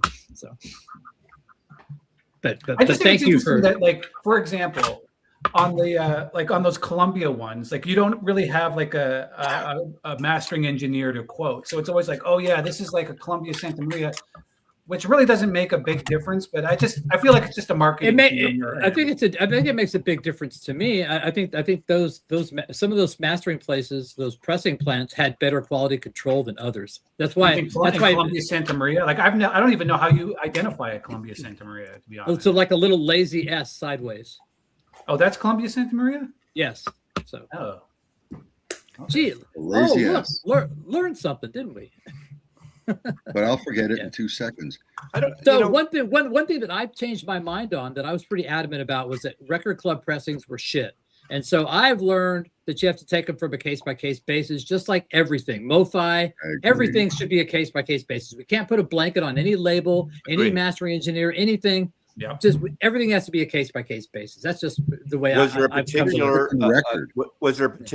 record that you discovered this? Well, there was a couple, like the Cars, like the first Cars album. There was a Rhino, an RCA club pressing, and I remember when on my auction stream, we were listening to it were like going, damn, this sounds really, really good, And it didn't have Sterling, didn't have RTB in the dead wax, but it was just I was like, oh man, this sounds. Sometimes you take notice, you hear something, you go, man, that thing, sounds great. So that would be a Tom Port hot stamper, basically. I don't like to use that terminology. I know you don't. I'm just being devil's advocate here. Yeah. Terre Hautes are plentiful. I don't think there's not bad, but I mean, but they don't have that cachet. And you're right, Alex. A lot of it is hype, with Monarch and Columbia Santa Maria. Yeah. There's Presswell, Specialty, all those places press good records. Now, I thought the Layla MoFi that came out a few years ago was terrible, personally. Well, Layla's not a great recording in general. It's not. I think the Polydor, the UK Polydor, is pretty good. I had that, and the direct disc, the super disc, is actually fairly good, cut by Jack Hunt, I do believe. Yeah, that's Mike. Is that Mike's brother? No. Yes. See, this is the humor that the Hawaiian guy should look into. Can I show my amp? It should be buried, is what it should be. Can I show my amp? Well, again? Okay. Can I show it already? Hold on. Wait, guys, there's a community alert over on the Living Analog Sound Lab, eh?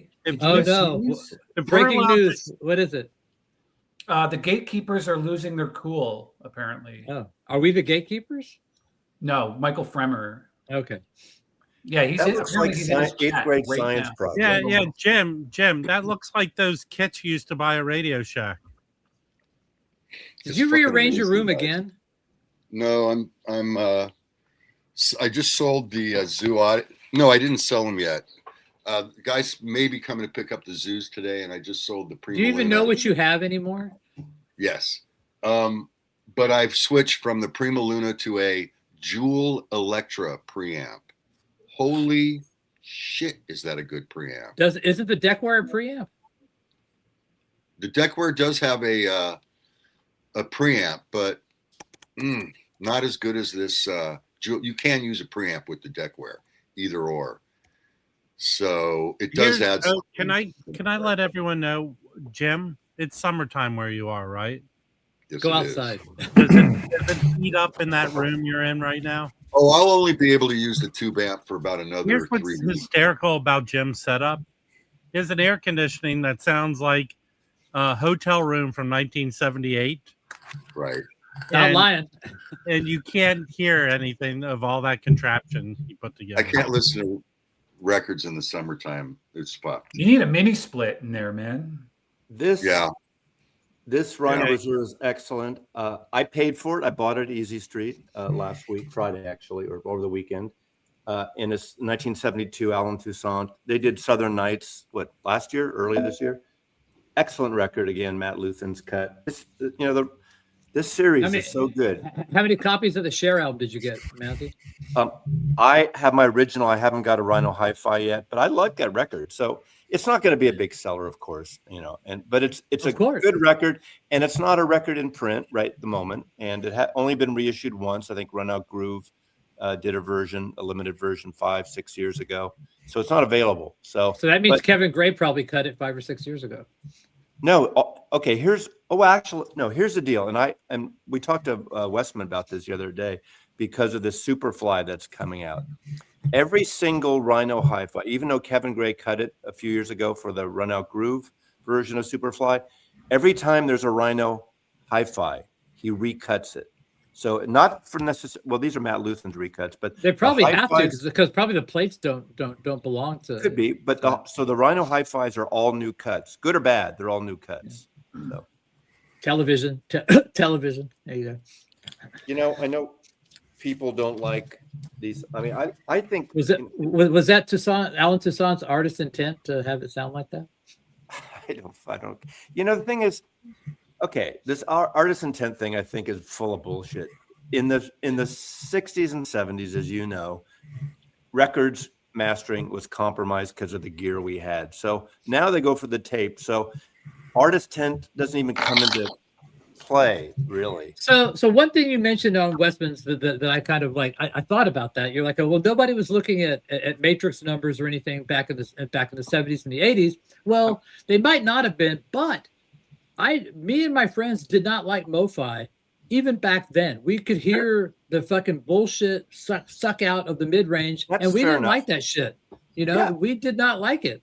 Well, that's different than okay, here's a good example. Coleman recently, before my friend Coleman died 5 years ago, he used to tease me because in the 70s, we had a thing where, let's say records I had from the 60s that I played a lot on lesser gear.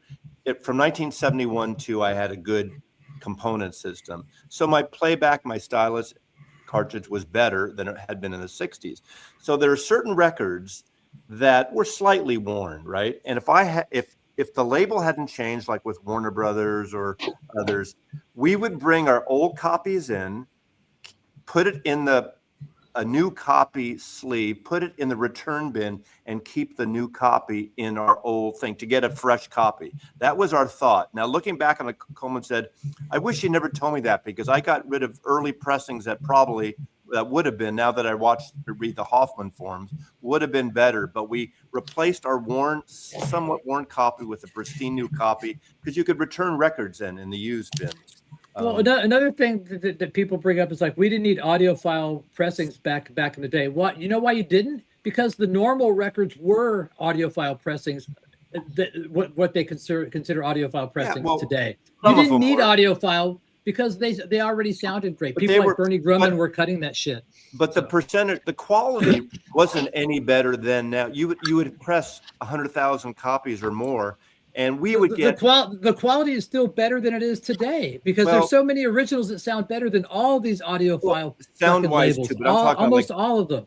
Warpage or labels or defective. Oh yeah, I'll give you that. Yeah, you got fucking you got regrinded vinyl, paper like old labels sticking up out of the. They vinyl. would regrind, recycle records, and they wouldn't even remove the labels. That I'll give you. So yeah. Hey, can Rich? I plead with you to just comment like a normal person. Okay? Thank you. Is Rich having a meltdown today? I don't know what his deal is. I think everyone is. Yeah, it's pretty obvious that this Wyatt, he's really got everybody up in arms about this whole thing. I woke up this morning so upset about this Wyatt guy. I was up in arms. Yes. So. Hey, can somebody go on his channel? I just made a comment at the top of his most recent video. And I just want to know if I'm blocked or not. Did you see my comments, Alex? Oh, you just commented on mine? No. I've got loads of comments under my comment. All right. I wrote, this is a test comment to see if I'm blocked. 27. So how many hundreds of people are watching this guy's channel? It's not that big of a deal, is it? He's got the numbers. Gained 500 subscribers in the last 2 weeks. He's at 2.8K. And he got his last video got Oh, sorry, that's freaking safe and sound in Texas. You know who got a My lot bad. of subscribers and views recently, who I thought did a good service to this whole vinyl community, is the guy Beach Boy Man, who was honest, wasn't confrontational, wasn't accusing anyone, did the research, got the Beach Boy archivist to respond to him, which he read. He didn't dump on the DSS people. He questioned some things, and he did in a very delightful and a very well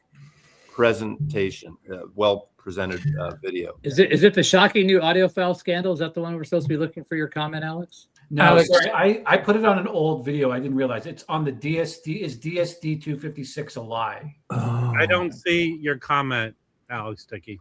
Okay, yeah, I'm blocked. Yes. Oh, I'm blocked. Great. Not the first time you've been blocked. Hold on. This is a scandal of outrageous proportions. Hawaiian guy, you can't block Alex Dickey. You can't.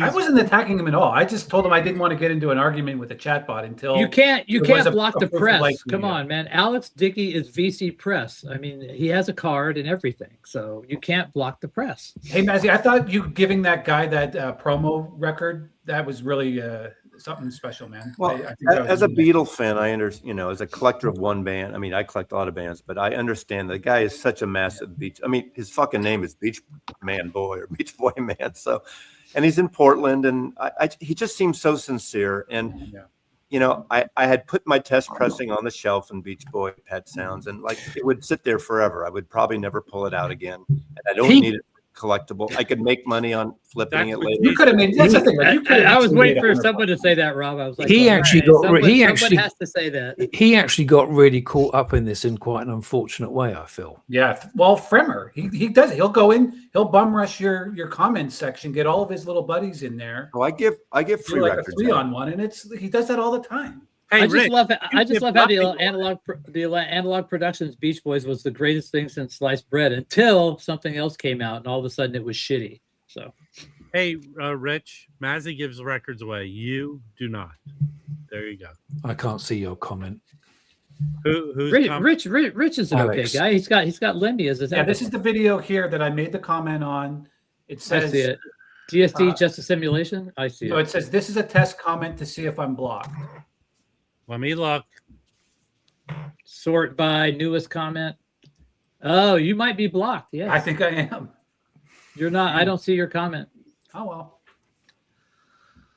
Hey, You are persona non grata at the Living get it. Analog Sound He's Lab. trying to protect And- his brand. and his 1.38K subscribers. So yeah. I'm going to bounce. I promised myself I was going Yeah, I got to bounce too. sort this room out. And I'm Nice to I'm meet you, Craig.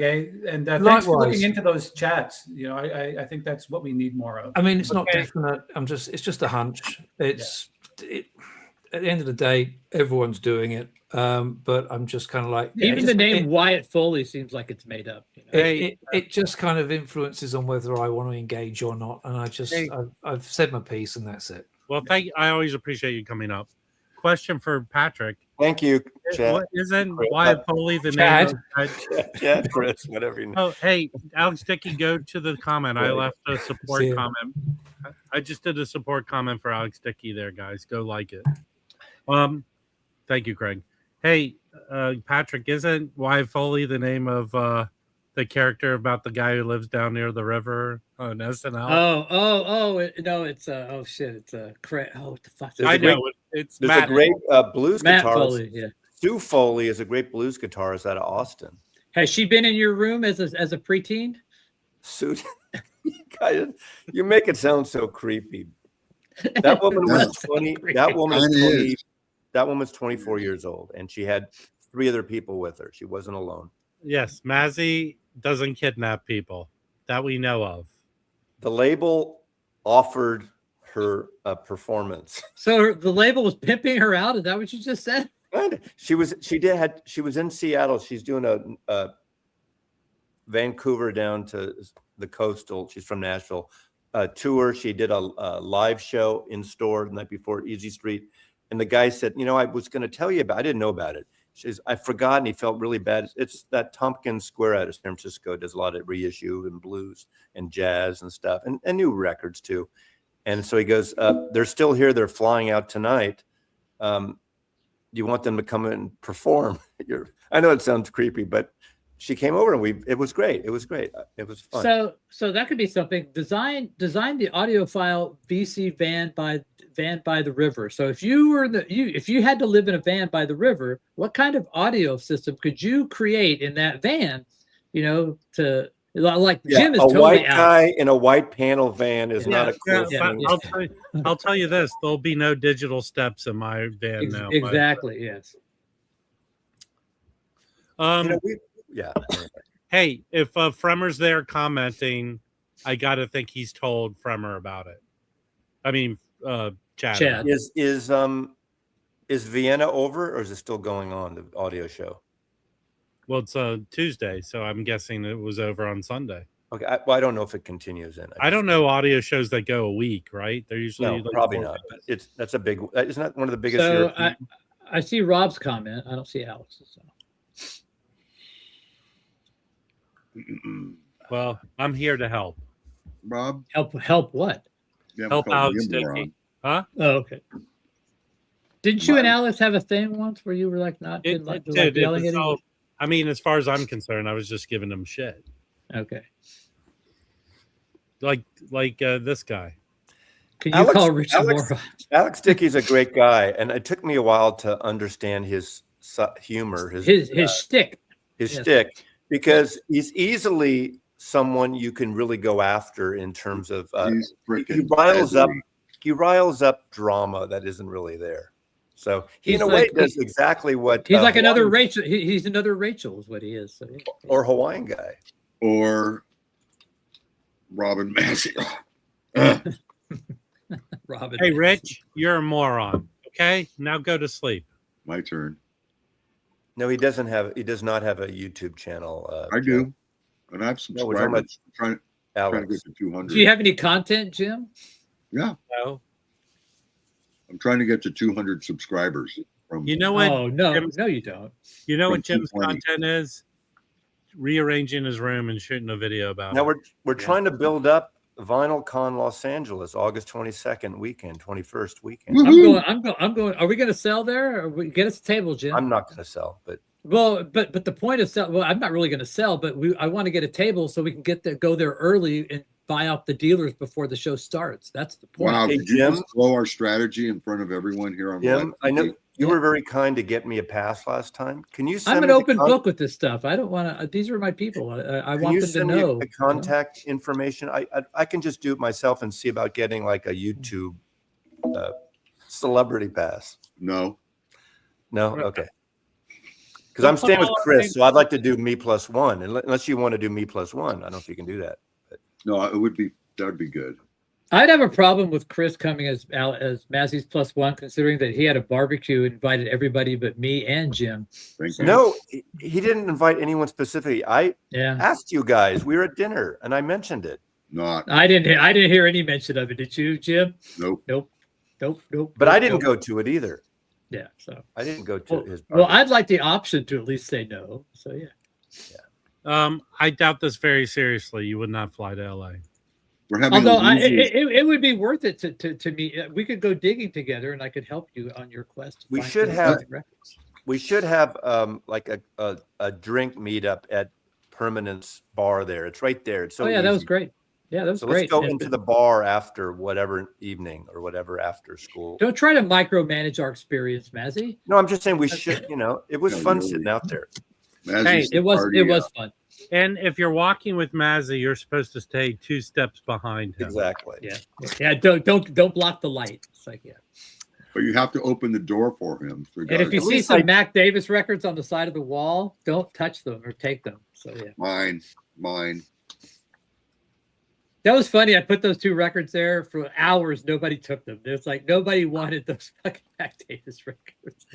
Jim actually picked them up and took them home. That's true. They were the ones. I'm going to corner the market on that record. Well, you already have. Yeah. Hold on, Jim. You only need 1 copy to corner the market on that record. I always have 10. I have 1 sealed.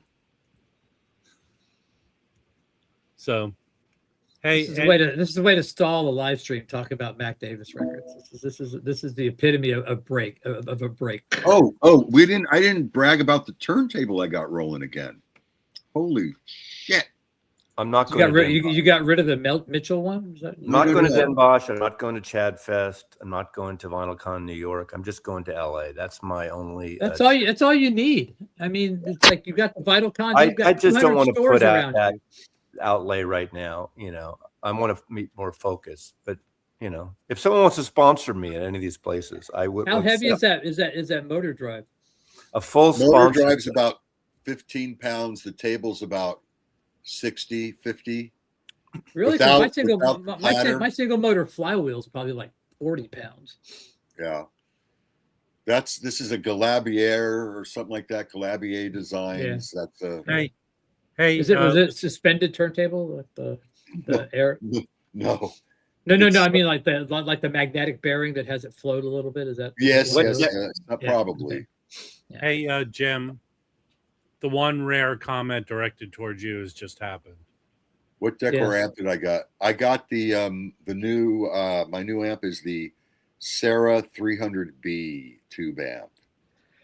3.5 years on the waiting I was just decor. thinking about Nicole yesterday because I haven't seen Nicole in a while, so I'm glad you're doing well. Yeah, I got the Sarah 300B. It's not broken in yet. It's freaking amazing. 300B tubes, in my opinion, are the tubes to have. So it's just phenomenal. And then Are your tubes tied, Jim? my tubes are, in fact. Now, do you want to hear a story about it? I can tell you a story. When I got my tubes tied, the doctor said to me, "You're not sterile until you have ejaculated 10 times because you got to clean out the pipes." And I said, "Okay." And he said, "I want to see you again in a week." I said, "Okay." And then I thought to myself, I got a joke for him when I get back to see him. So when I saw him in a week, he said, "How you doing?" I said, "I'm exhausted." He said, "Why?" And I said, "Well, your instructions for me to ejaculate 10 times a day, it's exhausting." And without looking, I thought that was funny. And without looking up, the guy goes, "Well, I'm sure you had the situation well in hand." So, yeah. Roberto, there is a Norman Street in Seattle, but I don't think there's one in San Francisco or a Hey, Maslow. Jim, horrible. Hey, Hawaiian guy, can you do an expose on that, please? Yeah, if I were to get upgrade, I would get the Western Electric 300Bs.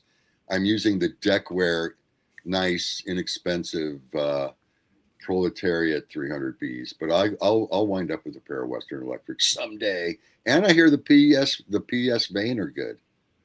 So In those boxes of tubes, you don't have any? no 300Bs. This is my first. I decided to. Someone brought over a 300B amp that they made just so I could hear the sound. I was impressed with the sound. They took it away, and I said, "Fuck it, I'm buying this thing." 3.5 years ago, and it was worth it. It really was.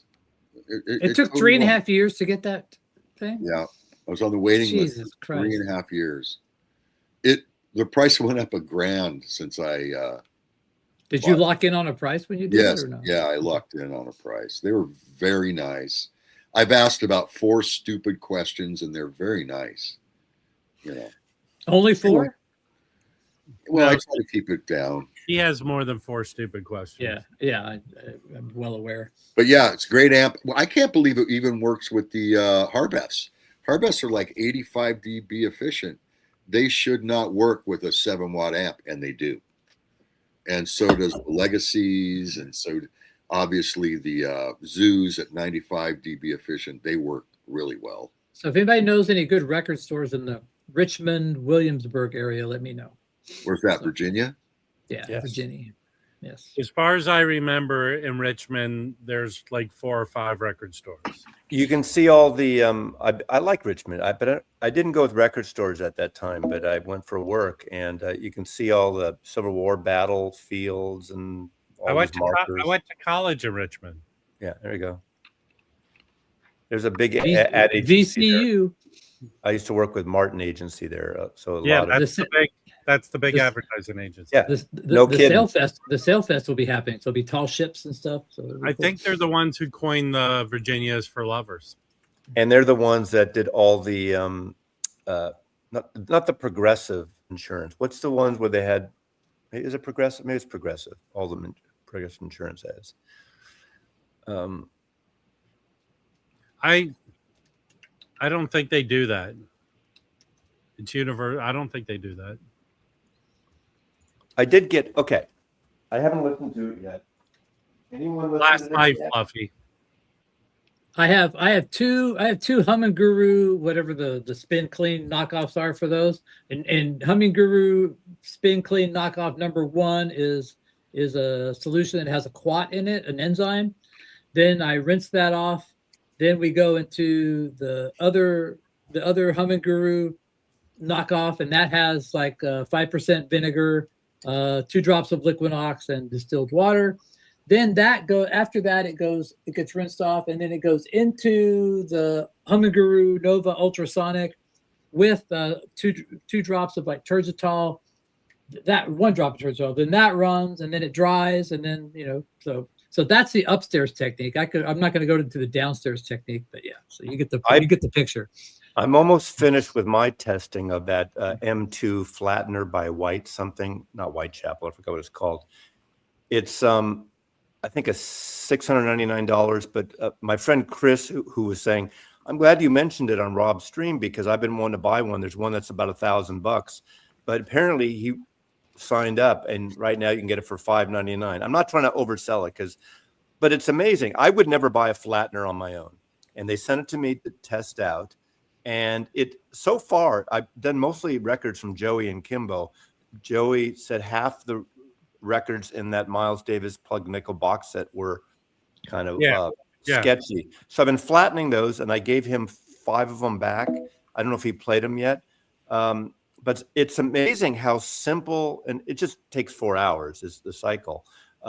It Depends. Well, I mean, wait till you get one where you get like a less tolerant vinyl compound, and it comes out looking like an orange. Yeah, absolutely. Like an orange. But I want to try, because I don't think it's going to work. But I have a Slits record that has one of those edge warps, lip warps. Yeah, none of those things really. But I'm going to try it anyway, just to see what happens. They can knock it down, but you'll still have most of them. You'll still have like a little bit of a whoosh. And it has these other things you can do depending on the lip. And they even try, and I'd like to try, but I don't have one. I got to look. I got to find a sealed copy that looks warped, because you can take the spindle out. They said you can put the actual sealed copy in and flatten it, which is kind of creepy to me, but I'd like to try one. You think the plastic would leach onto the? Yeah, well, right? hold on. You cover. never know if the inner sleeve is plastic based. Yeah. What would that do? Well, I don't know, but they have these these kind of plasticky rubber things that you put over like a square, and there's round ones for 7, 10, and 12-inch things that you put over those, so you're not getting the heated glass touching it. But it's that sounds like the old vinyl flat version where they had like the solid material that you would put in between, sandwich the records in. It's a really nice looking, and it's I had a vinyl flat. A simple digital interface, very simple, it's silent, definitely. And it doesn't seem to get super hot as on the touch on the top. I mean, really. 130, 136, somewhere around there. Here you go, Patrick. Plan 9 in Crossroads. Okay. I didn't watch Parlograms because I didn't want to, taint my review, but he got one too. I think Fremer probably. I'm sure Fremer. They're really effective if you have a disc record. That's where they're really shine. That's where they seem to do a really good job. And and if you go to the Record Pie site, they have a little AI thing. Speaking of AI, that you can tell it what year the record came out, how much it weighs, and it'll kind of give you a ballpark what temperature and how long to have it heated, and then what the cool down time is. It's actually pretty nice. There are 4 sets. They're like low, medium, and high. Then there was an ultra high, which they really say never use, just unless you really have to. But this takes into account the vinyl formula of the time and stuff.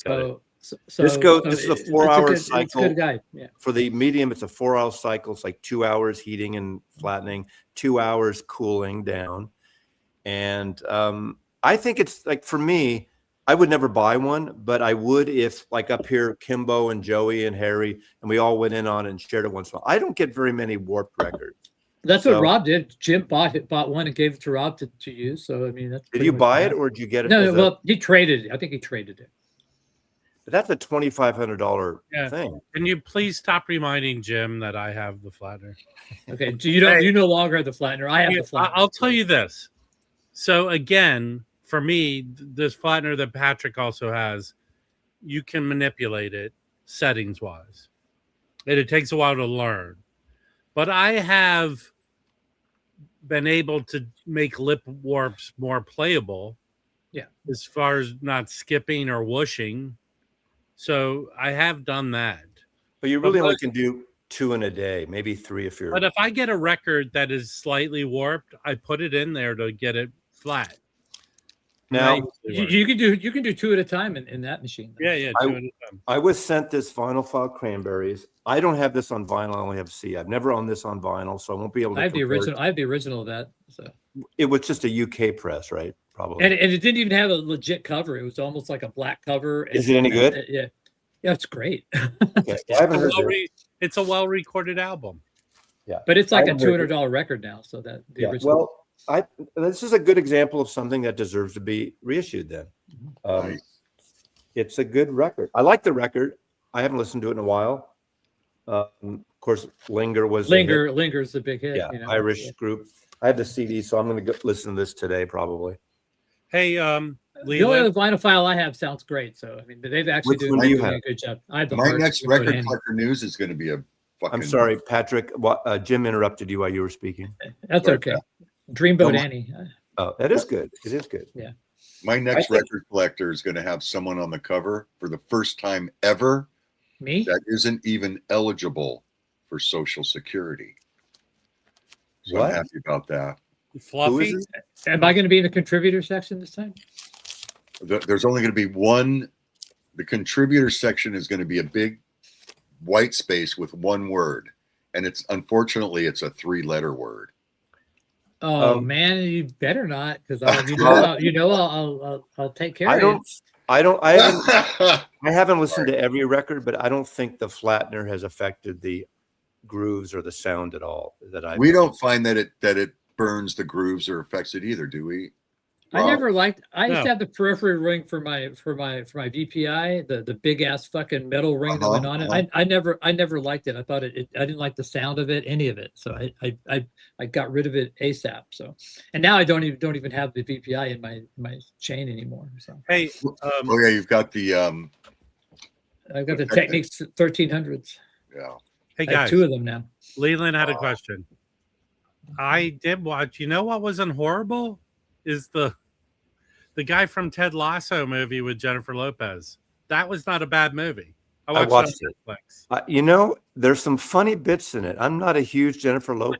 The guy fan. wrote it. That Ted Lasso guy wrote the script. Yeah, that's yeah.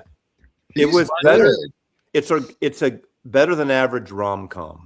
Right. Hold on a second. So Leland's asking about movies. So Leland, can you ask the next podcast you do with Mike from the In Group? I want you to talk about movies for about 10, 15 minutes, okay? Since you're a movie guy, I want you to. I literally want you to ask Mike from the In Group. Hey, Mike, seen any good movies lately? While you're on a live stream about Okay. audio. Got Okay? any I nice I have rom-com? the receipts on Golden Earring.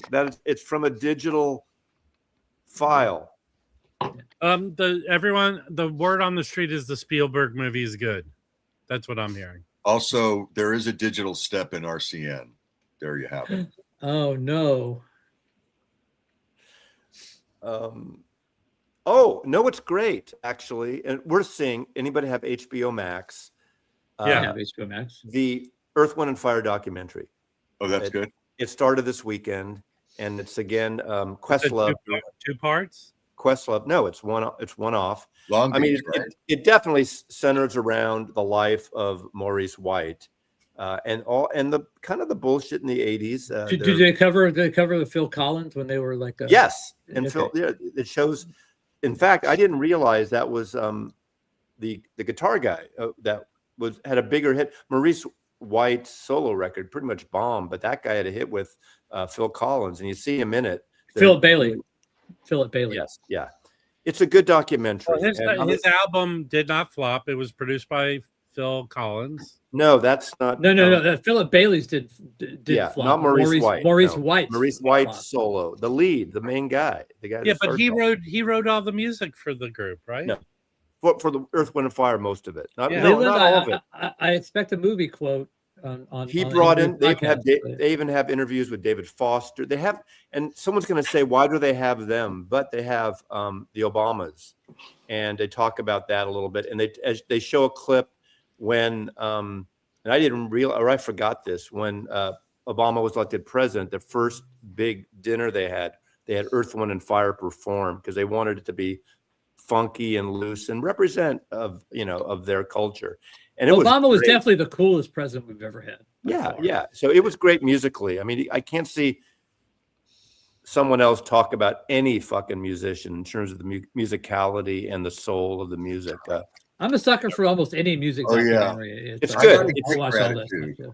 I have to get that record. It has the usual up and down and the drama stuff of, how he fires the band in '83, pretty much dissolves the band, and he's the leader. And there were three brothers in the band, right? Yeah, there were half brothers. Yes, they were half brothers. Yeah, because he was born in Tennessee, and his mother left to go to Chicago when he was 3 or 4, and this other family kind of took him on, and then when he was 8 or 9, his mother finally brought him to Chicago, but she had like 4 or 5 other kids already, a different father, different family, and he was like the stepbrother. So he felt they get into the abandon issue and why he was the way he was. There's a little bit of that dramatic family stuff that is involved, and compares it to a band.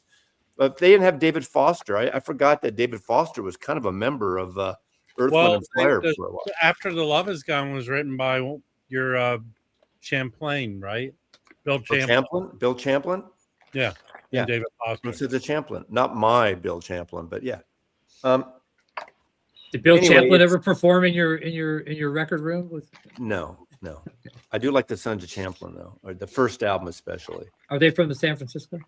Yeah. Yes. That's why. Yes. But he left. He was in Chicago for a long time. The irony was, when I talk about Sons of Champlin, that came out in '68, and they were a horn-based band, but they had vibes a little more jazzy. The same year, the first Chicago horn-based band came out, and obviously Chicago became huge, and Sons of Champlin fizzled, and then quote a decade plus later, Bill Champlin joined Chicago, for a while. Lighthouse kind of sounds like Chicago too. Yeah, and remember Chase? That album on Columbia. That's a quad album. You see, remember, it's like if anybody has one quad album for sale, it's like Chase. That first album is really good, and then half the band they died in a plane crash or something. Yeah, Alex is more of an OJ's fan than an Earth, Wind, and Fire fan. I'm probably doing an auction a week from Saturday. I have plenty of good stuff. I'll be in Richmond a week from Saturday. Lots of good rock there. The band does talk about David Foster, and there's jealousy, and it's like, why do they have to bring this white guy in to write songs with us, and he's not a part of it? And well, the knock against when David Foster came in, it was really just him and Peter Cetera. Yeah, I'm talking about Earth, Wind, and Fire. Oh, look at Leland still trying to turn this into a movie, white band, not a black band. Rob, if you didn't know, I don't know what the scuttlebutt about the Odyssey is. I haven't heard any. Yeah, Blood, Sweat, and Tears definitely, but yeah. Is that like the Greek mythology Odyssey? Are they making the Iliad the Odyssey? Yeah. Okay. I assume it'll be good. I don't think. Well, Christopher Nolan, anyone can pull it off. There's a few Christopher Nolan movies I do not like. I met him. He really doesn't test his movies, but on his first studio film, which was that one where Robin Williams is the serial killer. Ivan Music Man, that's another reason why streaming is second rate, because acts like Earth, Wind, and Fire doesn't have all their records on streaming. And I found when I do those Instagram and I try to bring a song, there's a lot of artists, I'm surprised, that aren't available to stream or certain albums, labels, which is interesting. So, and then it can go away like that. Well, is Jim okay? Yeah, Jim. Okay. I'm working on the deal. Working on the deal. The What deal? details. The art of the deal. I just sold the Prima Luna, figuring out how to get paid. Well, should the guy like? Didn't you have terms of how you get paid on that thing? Well, I can do PayPal. I can do this. I can do that. Well, What's wait, the Guar bar? Is there actually a bar that's devoted to the band Guar? Hey, I went to college with Gore. They were at VCU when I was there. Really? Are they from there? Yeah. Oh, okay. The only time Hey. the only time I saw Earth, Wind, and Fire was the day on the green. Bill Graham had those Oakland Stadium concerts, and it was Earth, Wind, and Fire headlined. Who else was on? Santana, Tower of Power, and Boss Skaggs. Hey, Seven- Patrick, 75. there's a Gore restaurant there. I think I probably passed on the Gore restaurant. So You don't want Gore food? what are you Hey, eating? Leland, you can talk to Mike Ingroove, see if he wants to Trail do mix. a, Okay. a variant, or maybe he can just on his label he can just reissue it. I will give him an exclusivity issue. On Can it. we submit you a list of questions to ask Mike and the in-group, Leland? Can we just email you that kind of stuff? So since you're the Hey, liaison. I'm going to do an impression of Leland reading your questions to Mike. Hey, Mike, that was a good story, but what about this question? Like he'll read from his phone. Leland, are you worried that Hawaiian guy is going to take your spot with Mike the in-group? So discuss that. I mean, because I'm sure Hawaii guy would love to take your spot. I heard a rumor that on Mike's his podcast, there's a digital step. I heard we go back to the beginning of the show here 2 hours ago. So this whole thing with Hawaiian guy and a few people redigging up the MoFi thing. Texas Dave just did a redigging the MoFi thing. What do you think about this? Is there a reason to dig up this controversy? Mike Ingroove too. Boredom. Why is everyone fucking digging up this thing from 4 years ago? Because they need engagement. They've run out of content. See, Mazzy, that's a beautiful thing about you. You never run out of content. You create your own content just walking around. So you see that's you create content. These other I can go to the mall and make a whole video. Exactly. Other people don't have content. So, Mazzy, you make a video of yourself with headphones on, listening to music, going. It's entertainment. It's the concept. Concept is king. Concept is king. Hawaiian guy, I have a good thing for you. Go to Mazzy's channel, and the old Mazzy Mall videos. Where he visits malls. There was one. That is ripe for you to do. There was one video of me walking through the mall. We could do a week on just trashing. That's Mazzy. why you're Stormin' Norman, the party foreman. That's why. Whoa! Wow. Wait till we have if we have Saturday night at the Seattle Pacific Audio Show on the Mazzy's deck. We'll have a deck video. Just stay away from Coffee Dave, man. I'm telling you. But you definitely need a deck camera. Like Coffee Dave is a nice guy. You need to mount a camera on the deck and just have it as an extra feed into your live stream because people need to see what's going down on the deck. So the IKEA video was very popular, actually. And if I'm on that deck, I will tell the getting busted for bookmaking story, but this time the long version. I'm not a weed I don't guy. want to hear the long version. I don't want to I'm hear not the really a weed long guy, version. so I don't go to dispensaries. I'm expecting before Thursday's live stream, your deck was a dispensary. The Hawaiian guy will release a video. Breaking news: Mazzy's not really from San Francisco, and he has a whole bunch of clues from videos Mazzy's posted. You should invite him to the Thursday live stream.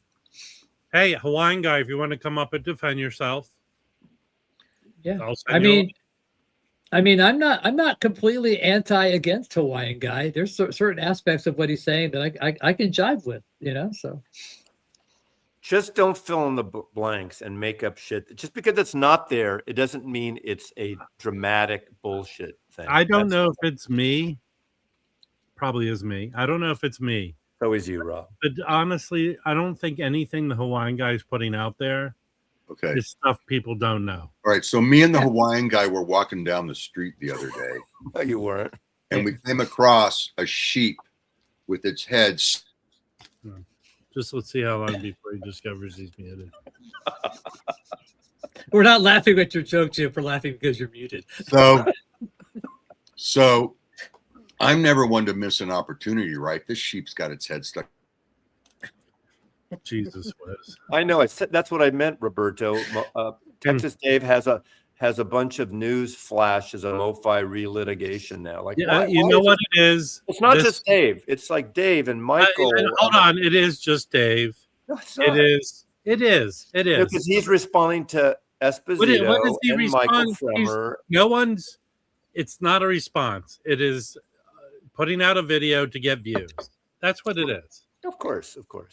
And Michael Nolan, all the Michaels. Michael Nolan's done like 18 Paul McCartney videos in the last week. And I thought he always dumps on that stuff. David wants to hear the rest of my story. They're positive. No, but nobody wants to hear the rest of your story. I don't know. I don't watch them, but but 18, I'm exaggerating, but the world doesn't need another Paul McCartney video. And the album's pretty good. Whoa. Did Massey just say the world doesn't need another Paul McCartney? Remember this moment, people. The next time Massey makes a Paul McCartney video. I did too, and that's plenty. And there's going to be more. There's going to be more when it comes out. Oh, so yeah. Me and the next variant. Me and Hawaiian guy are walking down the road. We come across. Did we go through this? Rob, stop this. No. All right. We can't end it like this. God. All right. Now let me finish the fucking joke. Because you said it. Listen, guys, go back to other live streams. Jim has said this joke before. I got breaking news. Breaking news. Norman Maslow, the stunning new Alan Toussaint songbook and the legendary artist who covered his songs. Breaking news right here, right now. And literally that is just something happened.